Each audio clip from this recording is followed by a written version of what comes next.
लो जी, आज आ गया वो दिन जब गुजरात के मुख्यमंत्री भूपेंद्र पटेल दोबारा शपथ लेने जा रहे हैं। लेकिन जो मुद्दे उठ रहे हैं या पहले से उठ रहे थे गुजरात के संदर्भ में, उनका क्या होगा? आइए पहले उनके बारे में बात कर ले। जैसा कि कहा जा रहा है, भूपेंद्र जी भूतपूर्व मुख्यमंत्री मोदी जी के कार्यकाल में हुए काम की और उनके कमाए हुए भक्तों की छाया में अभी तक चल रहे हैं। उनका अपना तो कुछ है ही नहीं। दूसरा, भूपेंद्र जी जरा ये बात बताइए, बिकनेस बानो केस में कुछ होगा या नहीं होगा, या वो भी गया ठंडे बस्ते में?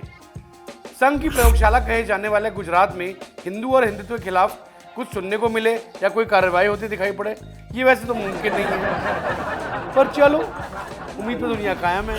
भूपेंद्र जी, एंटी इनकम्बेंसी की लहर काफी तेज चल रही है गुजरात में।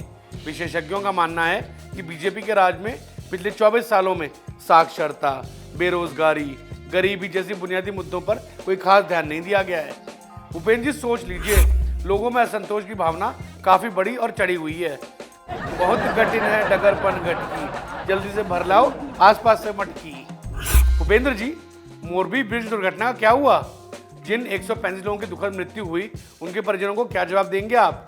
ईश्वर उनकी आत्मा को शांति प्रदान करे।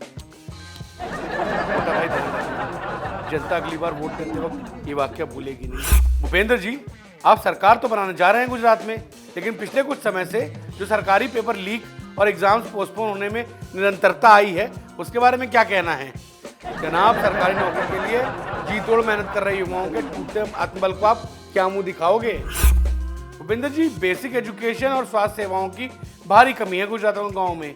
या तो स्कूल में टीचर नहीं है, या फिर टीचरों के लिए स्कूल की बिल्डिंग ही नहीं है। शिक्षा और स्वास्थ्य दोनों की ऐसी दुर्गति हो रखी है कि क्या बताएं। भूपेंद्र जी, कुछ शुद्ध गुजरात के अन्नदाताओं की भी ले लेना।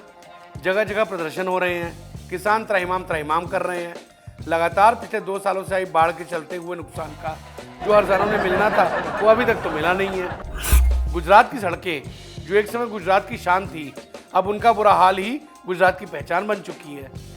प्रदेश भर से सड़कों में गड्ढों की शिकायतें आम हो चुकी है। अरे महाराज, अगर गुजरात की इंडस्ट्री और कमर्शियल रेवेन्यू को बढ़ाना है तो सड़कों को दुरुस्त तो बनाना ही पड़ेगा, वरना कब इन पर चलते चलते गुर्दे की पथरी गले में आ जाएगी पता नहीं चलेगा। गुजरात में बिजली दर देश में सबसे अधिक बिजली दरों में से एक है। यहाँ लोग पसीना सुखाने के लिए पंखा चलाते हैं और फिर बिल देखकर माथे पर आया पसीना पोंछते हैं। भूपेंद्र जी, सोच लीजिए, गुजरात की जनता आम आदमी पार्टी प्रशासित क्षेत्रों में 300 यूनिट फ्री बिजली का देखकर मुंह बाए खड़ी है। कहीं उनका मूड और राजनीतिक पसंद में बदलाव की यही वजह ना बन जाए। भूपेंद्र भाई, ये जरूर कर लेना, वरना पब्लिक है वो भी गुजरात की।